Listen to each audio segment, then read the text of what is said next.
think this is one of the most difficult conversations that I'm going to have on this channel because I am actively still healing this father wound. My father was a great man. He passed away. It'll be a year in January. And this is just a difficult time for me overall. Very, very hard time. I lost one of my great aunts in December, then another one in January, and then also my dad, and then my husband in February. So it's like, mentally, I'm not okay. And also at the same time, I want to recognize that this is probably a good time to be reflecting and, just sitting with my feelings and my emotions and talking about it, because really and truly talking about it really, really helps me. I promise I will not cry. I need to be strong to talk about this conversation. A lot of you may not know, but I come from a blended family. Both my parents, when they had me, they got married for a couple of years. They separated when I was still a baby. I want to say when I was like, 3 or 4? That's when they separated. They both went on to remarry, and I love my parents so much. Like my other gained parents, not my biological, but like my other. I don't like using that word that starts with an S. It sucks. It's horrible. That's my mommy. That's my daddy, period. My father was really, really amazing. I want to talk about healing the father wound, especially because this is something that I really battled with for a very long time. And now that my father is late, it looks a lot different, healing that father wound, knowing that, hey, there's certain things that I can never say to him, and him answering and standing up for himself.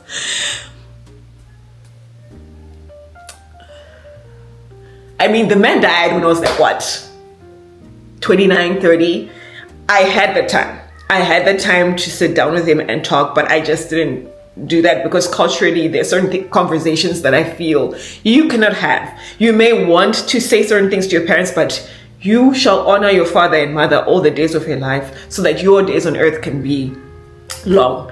And so I felt like I was not in that space yet mentally to have those conversations with him, because I have dealt with a lot of anger for a long time, and I am very fast and sharp with my words, and my hands also are very quick. Like I go womp womp womp, mink mink mink, very quick. Like I back up my words. I know I joke a lot and I laugh a lot, but really and truly I'm a very serious person. Like I feel very strongly about certain things, and when push comes to shove, or if someone wants to treat me like a clown, like a fool, I am not afraid to show you that I'm not a fool. But anyway, I felt like I was not emotionally and mentally and physically ready and spiritually ready to have that conversation with him. And it's just unfortunate that now he's late. But I want to talk about healing the father wound, what that looks like, what that has looked like for me in theory and in real life now that he's late. I like to speak of people who are late in the present tense, because just because they're late does not mean that they're gone forever. For me, they're still a huge part of me. I mean, my father's blood is literally running through my veins right now, baby. And yeah, he was great to me. He was a very quiet man. I really wish that I had had the courage to just sit down and get to know him as a person, to ask him certain things, because you just never knew what my dad is thinking about. He was very soft, very quiet. I could count the number of times my father raised his voice or was angry. You just could not tell what his thought process was. And I wish that we had some conversations. I wish that he had initiated them, especially surrounding raising me, because my mama, guys, my mom stepped up. My mom showed up and showed out. Okay, I would not be the person that I am if it weren't for my mom. She took me to the best schools possible. Whatever I wanted in this life, I had it because of my mom and dad. And yeah, my mom has just been amazing. But today is not a conversation about my mom. That will come later, because there's also some nuances surrounding that relationship. But today I want to really talk about my dad. I learned from a very young age anyway. I remember I was in grade 4. Remember, my parents were separated. We had an arrangement where I would spend the school term with my grandparents, and then I'd go to the holidays to my mom. So on my way back from visiting my mom, I remember I was 9 years old. I was on a bus, Blue Arrow, that was giving real luxury, baby. My parents had been doing the absolute best for this girl, okay? But yeah, I was on the Blue Arrow coming back home, and I started having a conversation with this man. This man, I want to say he looked like he was in his 40s or 50s. He said that he was going to Bulawayo. Now, I think I mentioned earlier again that I listen to the people around me, the things happening around me. That's how God speaks to me. And honestly, this has been happening since I was a little child. This man, I told him how my mom recently got married, and I was super excited because I now have an older brother. At that point, I didn't have any other siblings. My dad hadn't had other kids at that point. So I was really happy that I've got another sibling. And I used that S word to call my dad.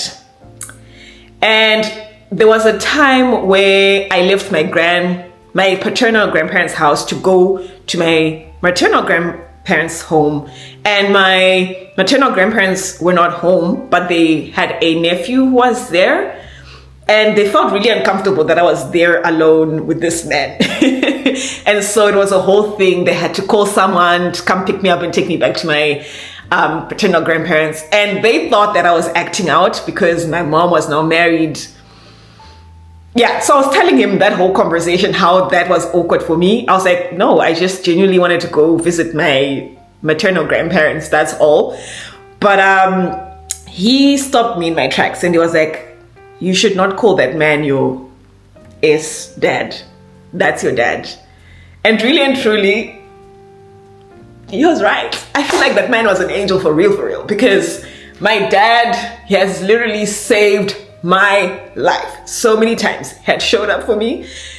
I always used to have these conversations with Mike, my late husband, how it's very difficult for a man, you know how socially and culturally we as Africans, getting married to someone who already has a kid is like shunned upon, even if you also have a kid. For men, they held at a different standard, but if a woman has another kid, it's a lot to navigate. And Mike always used to say, I really just admire how your dad just showed up and showed up. Guys, you would not know unless I told you that this is not my biological dad. That's how amazing my dad is. And I just want to thank that man for real, because that was really a transformative time in my life. I was 9 at this point. And yeah, I literally wanted to commit this one time. I remember the date was 18 November 2018. I texted my friend and I said, hey, I'm just gonna end it. I'm upset because I'd gotten into a huge fight with someone that I care about deeply. And I don't know how my friend found my parents' phone number so quickly, but just before I took the pills, my dad knocked at the door and he came and he sat on my bed and he said to me, you are loved. You're very important. Very short and sweet. Gave me a hug. And I've had those thoughts. I'm not gonna lie. Especially when things get tough. This time of year is very tough for me. Mentally, I don't know what happens. November time, I'm just so far. And then it's just my birthday. I'm like, whatever. And then January, that's when my dad died. February is when my husband died. So mentally, it's a lot. It's a lot. And I've lived in countries where it's freezing cold during this time as well. So that doesn't help. That seasonal depression also comes in. So it's just been a lot. Anyway, that was really lovely for me, because just him sitting on my bed and saying that I'm loved, I'm important, and he's just really shown up for me, even at my darkest. I remember I was in this very bad relationship, child. I took this man to the police. I wanted to open up a case, and my dad came again inside. It's never my mom, mind you. This is my biological parent. My biological parent doesn't even come. That's how close I am to my dad. My mom was outside, but my dad comes in and he's like, Tandy, I need you to work on your self-love. Why do you not love yourself? Why are you putting yourself in these situations? Because it's real. Why am I allowing myself for this dirty, dusty to bring me this low? He obviously was intimidated by my light. He was trying to humble. You cannot humble a baddie, period. But anyway, I really love my dad for showing up, because yeah, that was really amazing. Anyway, yeah, my dad is amazing. He's brilliant. He's taking care of myself and my daughter. He's shown up. I was literally fighting death, giving birth. He was the one who showed up. He was there from the beginning. I love my dad so much. But anyway, speaking of my biological father now, some things that I wish that he had done is to have more emotional conversations with me. I feel like maybe he felt awkward. He didn't know what to say to me because he loved me, but we didn't just build that relationship. I know he loved me. I know I meant so much to him, but I wish he had like scraped past the surface level, because he would call me and he'd be like, how's school, whatever, especially like when I was younger, how's school? And then he would talk about the grades that I'm not doing, like the classes I wasn't doing so well in, and he'll give me tips. When I was much older, especially when I got married, oh my God, we would text every single day. Every single day he would send me like Bible nuggets, would pray together. He was amazing. When I had my baby, he would send me tips on how to raise babies, how to train them on hand-eye motor coordination, diet, things like that. Like I was in a completely different country, but he used to check in all the time. Even the day that my father died, we were texting. He read my text, and then, you know, it's unfortunate to pass in a car accident. I wish he had given me more hugs, because I actually really do love hugs so much, especially for my loved ones. I know I always say physical touch is not really my thing, but when it's coming from my loved one, oh my God, please hug me. Please tell me you love me so much and you're proud of me. It means so much to me. I don't know, maybe it's an African parent thing. They struggle to say I love you. But please, we really want to hear that from you, or I'm just so proud of you for the person that you've become. I remember my dad, he came to visit me just before I came here with his wife. She was pregnant at that time. And oh, my little brother was actually born the same day my daughter was born. They're like an exact year apart. So cute. And I remember the last thing he said, he was like, I want you to go well. I want you to study and to work hard and graduate. And once you're done, we will, we'll reconnect and we'll see what we're going to do together. Something along that. I'm just loosely translating because he was speaking to me in Shishona. But yeah, he tried the best that he could with what he had. I'm now learning to give people grace that, hey, sometimes they want to show up at some certain capacity, but they're doing the best that they can with what they have. And I'm just so grateful that he showed up for me in the ways that mattered most. Piece of advice that my father gave me that has quite literally saved my life. It was during my lobola, and I ended up getting into it with my aunt, his little sister, and my grandma. And afterwards, he pulled me to the side and he was like, Tandy, I want you to imagine when something triggering happens to you, before you speak, because baby, I'm quick with the words. That is my weakness, child. He said to me, I want you to imagine that you've taken a huge sip of water and you haven't swallowed it quite yet. It's just in your mouth. And it's just like in your cheeks, and you cannot swallow it, but it's still in your mouth. You cannot spit it out. I want you to imagine that kind of scenario before you speak. This allows you to pause, to reflect, and then protect, and then move forward.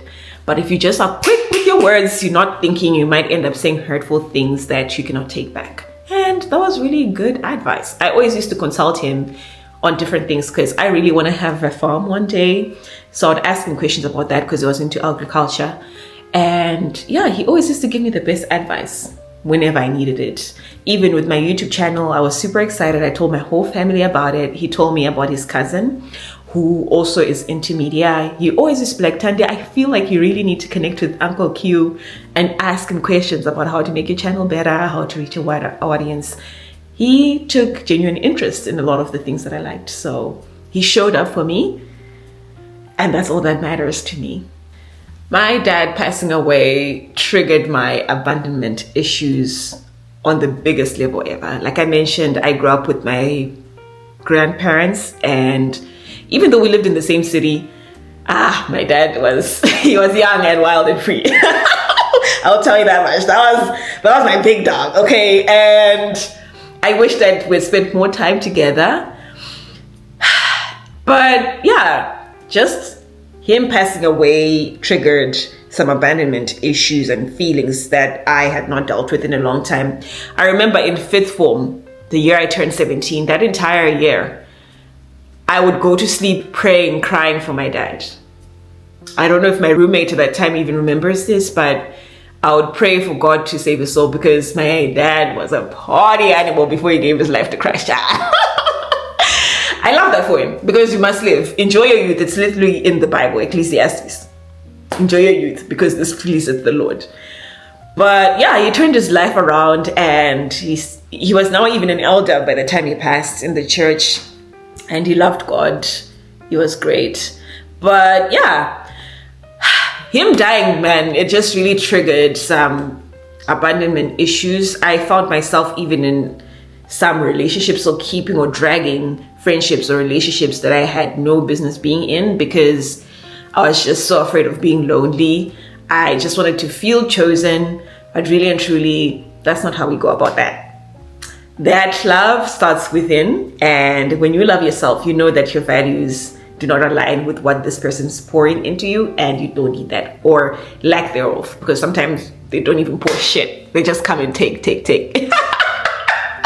But yeah, it really triggered my abandonment issues, and it was really showing up in the kind of relationships I was having. Yeah, there's some things that I was like, hey, this should have died 5 months, 1 year ago. But because I just had this urge to just keep on holding to certain things, because, you know, my brain was registering as, oh, comfort, let's go. No, it needed to go.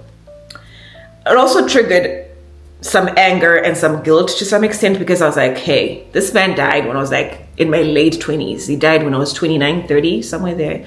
And so I had time to sit down and have those conversations with him because now he literally cannot give me the answers that I require for me to be able to heal. So now I have to do that work on my own to come to terms. But it's just been really, really difficult.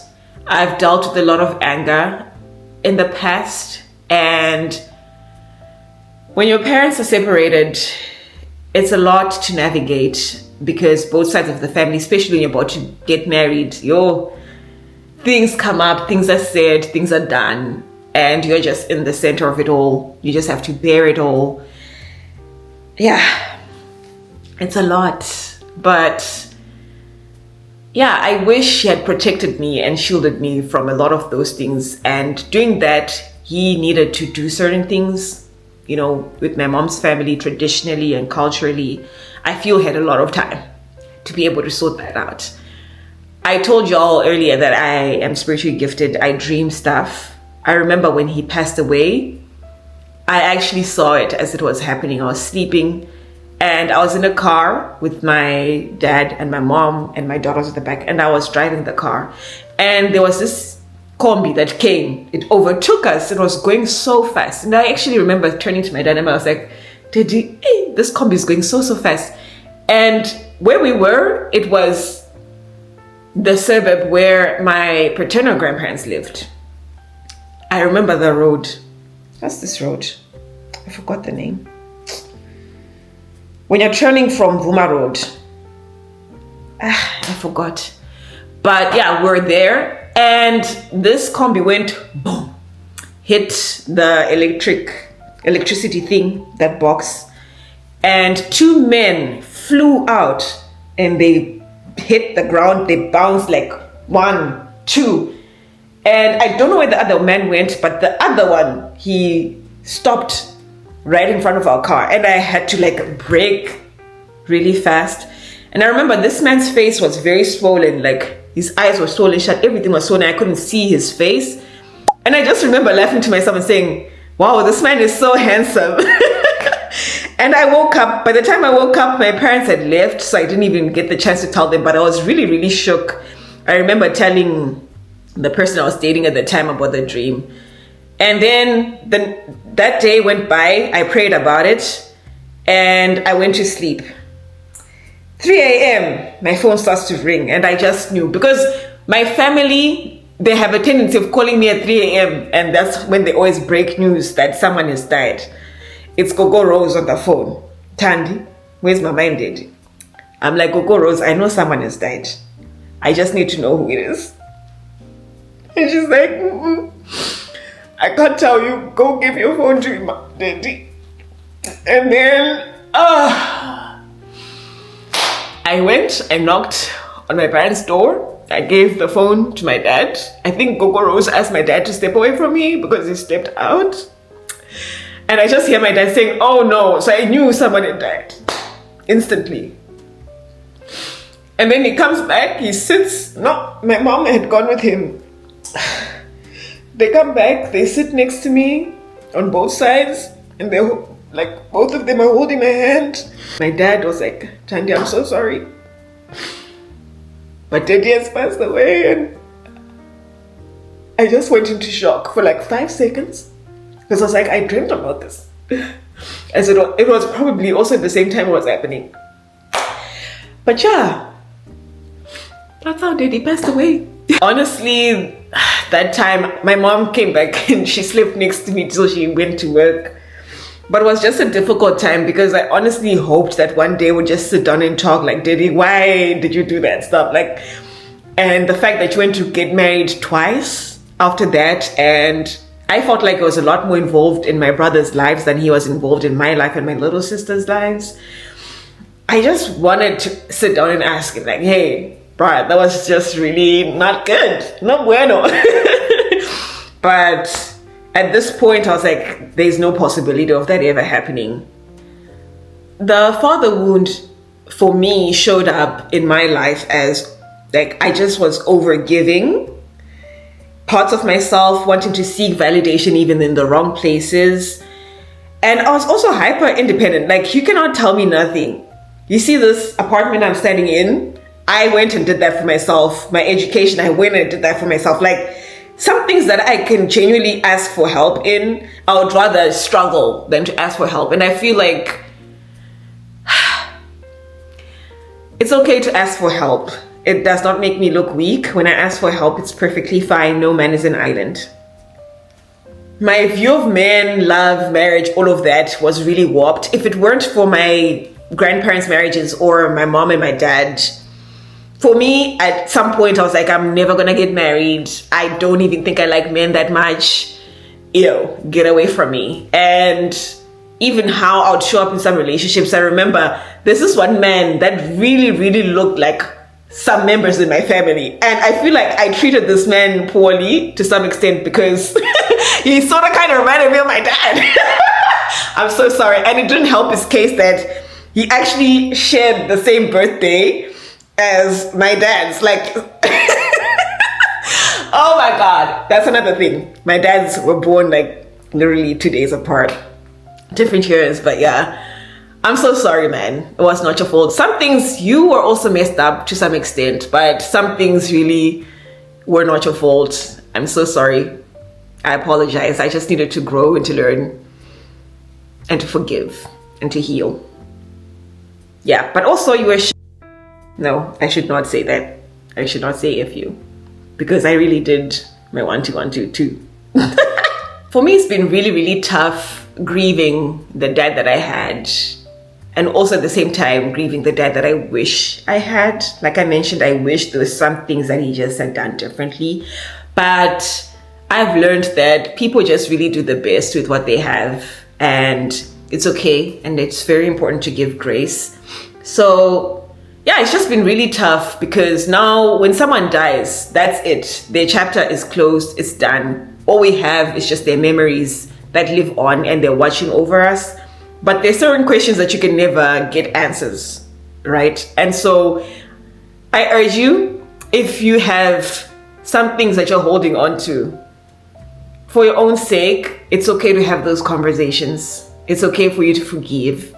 It's okay for you to heal, you know, because you holding on to that anger, that resentment can show up in other areas of your life and will end up affecting you more than it will ever affect that person. So I've also have had to learn to let go of, oh, what could have been? What would life be like right now for my siblings? Eish, my heart really breaks, especially for my little brother. He was such a baby. He was only 2 months when my dad died. So it's like, what would life be for my siblings who didn't get the same 20 plus years that I got, and also it's just been really tough reparenting myself. And I remember the therapy session that I once had, and I ended up never going back again because I had a little panic attack in there because I was talking about these things. But I spoke about how I feel like I needed my dad to be there when I was younger a lot more.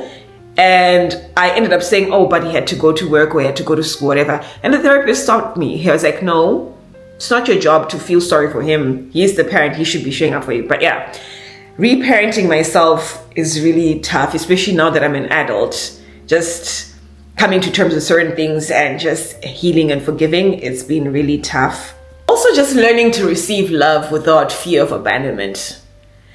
I've made so many amazing friends lately, and the first instinct is like, oh my God, when are you gonna leave?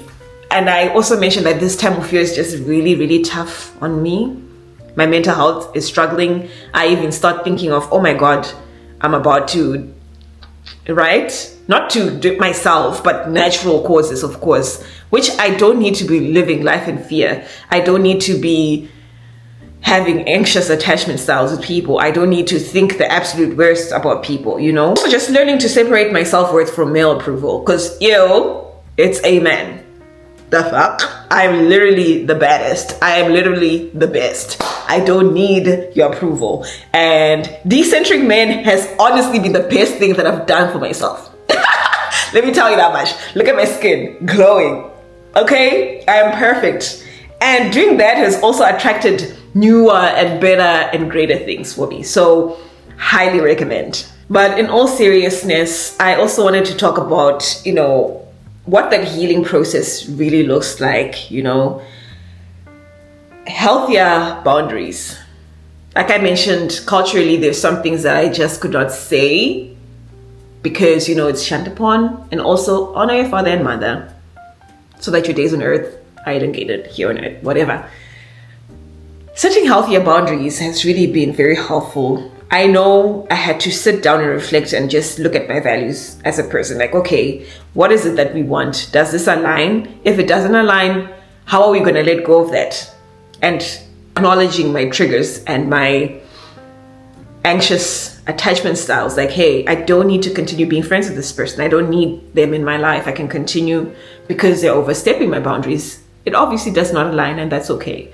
I also have been learning how to choose emotionally safe people. I mentioned how I was considering being celibate because safe sex did not just mean using protection for me. It meant, okay, do I feel safe enough to open my soul up to you?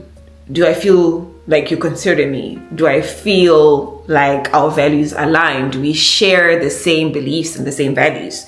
So even if it's not just sexual, even as friends, platonic relationships, do I feel safe with you? Can I trust you to show up for me? Do we respect one another? Are we committed? Are we loyal? Things like that. And feeling, less self-abandonment, because when I was showing up too much and overextending myself just so I keep the peace or I keep you around, I was abandoning myself and abandoning my beliefs, and that was just not right. Doing that has really just helped me to grow, to be a better person, to manage my emotions even better. And having compassion for my younger self, man, she was going through the absolute most, and that's okay. We're here now, we're growing. I like to think that even me taking the time to unlearn a lot of these things like self-abandonment, learning to get rid of my anxious attachment styles, or learning to get over my abandonment issues is going to help me vastly in how I show up as a mother to my child, and how I show up in my relationships to my parents, or romantic relationships, or even with family and friends. And so, guys, before you get into anything serious, like a serious relationship, or before you become a parent, please take the time to heal. Because if you do not take the time to heal, the same issues that you faced will be the same things that your children are going to go through, because it can show up as you getting overstimulated over the smallest things. When your children are trying to navigate their emotions, trying to regulate themselves, you're just going to be snapping, angry all the time. Kids don't feel safe around you. Why? Because you haven't taken the time to heal, to grow, to unlearn a lot of things. So it's important as a parent to love yourself enough so that you can be able to pour that same love into your children.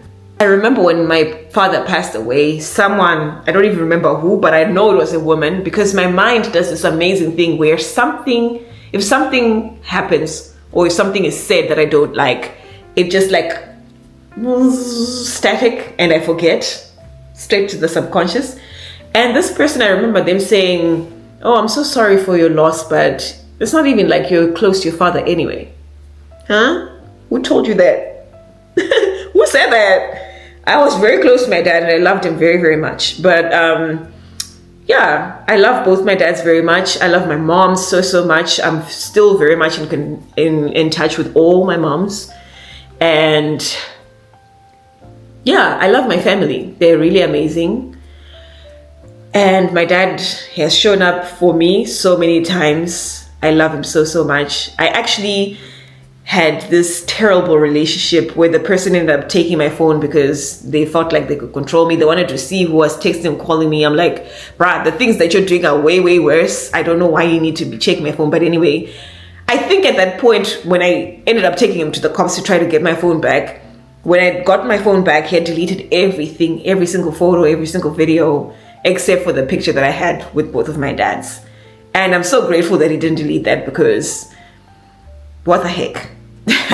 But yeah, I love my dad so much, and I appreciate my dad for showing up for me. I hope you have the intelligence to decipher which dad I'll be talking about, because I refuse to use that S word. That's my daddy. Both of them are my dads. And yeah, I'm so blessed that I have my moms, my dads, my grandmas still, because family is everything to me. I love and appreciate them so much. They have shown up for me in so many ways. They have made me to become the person that I am in so many beautiful ways as well. So that's my family forever and ever, man. I love them down, okay? But anyway, if you are also in the process of healing your father wound, whether it's from a present dad, an absent father, a father that's late, like in my case, I just want you to know that you don't feel those feelings of neglect. Don't feel those feelings of I'm not enough. You are absolutely everything and more. And if your parent is still alive and kicking, baby, tomorrow is not promised. Take it from me. I know. Tomorrow is not promised. Have those conversations, no matter how difficult. If you feel you're not in that place mentally, that's also okay. Take the time to make sure that you're in that place to have that conversation. And if you feel like things may go a little left, it's okay to find someone who can come between, that you trust, that your parent also respects and trusts, so that you can have that conversation with them. But I know my baby. It's very hard. These conversations are very difficult, but you're going to be okay. Thank you so much for tuning in. Please continue to take care of yourselves and your mental health. Till next time. Bye for now.